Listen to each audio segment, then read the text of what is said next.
Hello, good afternoon. Narito po muli tayo sa Action Therapeutic Massage. Get the care you deserve.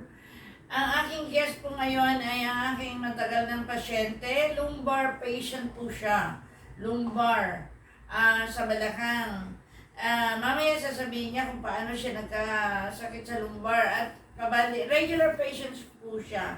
At ngayon po ay magpapatherapy kasi may problema sa niya. May problema na naman yung kanyang Daliri. yung ilalaki ay tumutunog pag tinitiklop. At pakinggan po natin siya, Sister Chato. Siya bang magsasabi ng tunay niyang pangalan?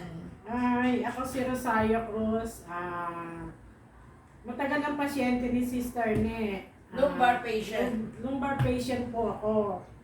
Pero kahit po hindi ako naging lumbar patient, nagpapamasahe po ako sa kanya. Yes. Kasi yung pong aking mga biyanan, hipag, ay kanya pong pasyente. Kaya ako po ay naging pasyente na rin niya. Nung ako'y magka-lumbar po, regular na po ako nagpapamasahe sa kanya. Amen.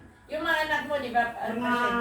Mga anak ko din po, naging pasyente niya. Tapos, hanggang sa ako'y naging nakakabili sa kanya ng eyewear, ng eye spec, hanggang sa naging distributor po ako. Ako po ang unang nakagamit ng salamin. Tapos nung magkaroon po ng belt, ako din po ay bumili at naging malaking tulong sa balakang, no? Sa lumbar. Okay. Malaking tulong po sa akin, lalo na sa sumasakit sa gabi.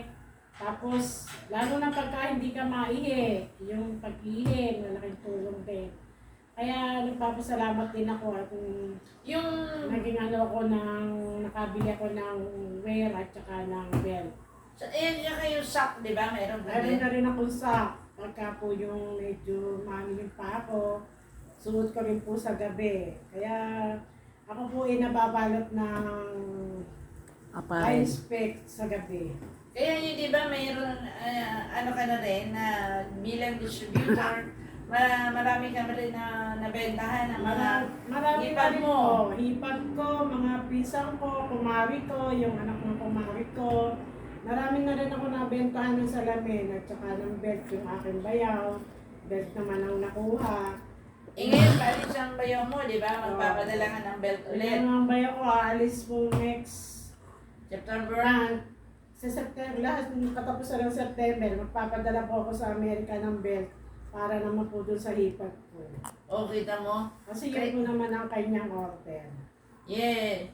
Kaya, ano masasabi mo? Invite mo sila na bumili din ng eyewear. Bumili din po kayo ng eyewear. Malaking tulong po sa ating lalabo na mata, lalo't meron kayo laging nahihilo. Yung pong anak ng kumari ko, meron po siyang, ano yun, yung nanginginig.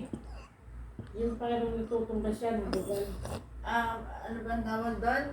Yung Epilepsy. epilepsy. Nung gumamit po siya ng eyewear, hindi na po siya na masyadong na sinusumpong at saka hindi na po siya nagagamot.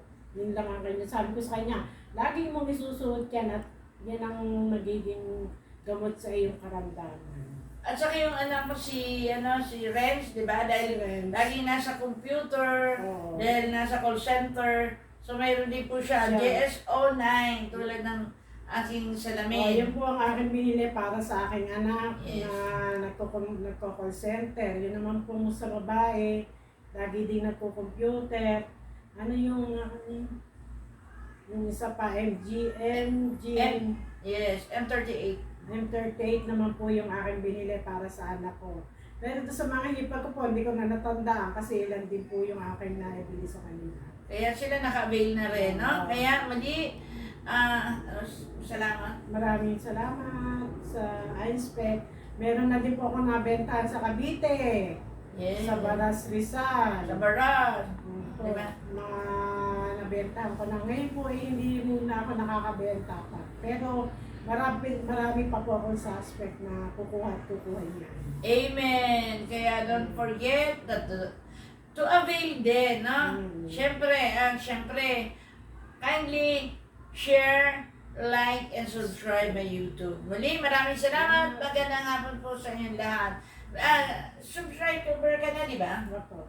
Yes, subscriber na po yan. Okay, maraming salamat.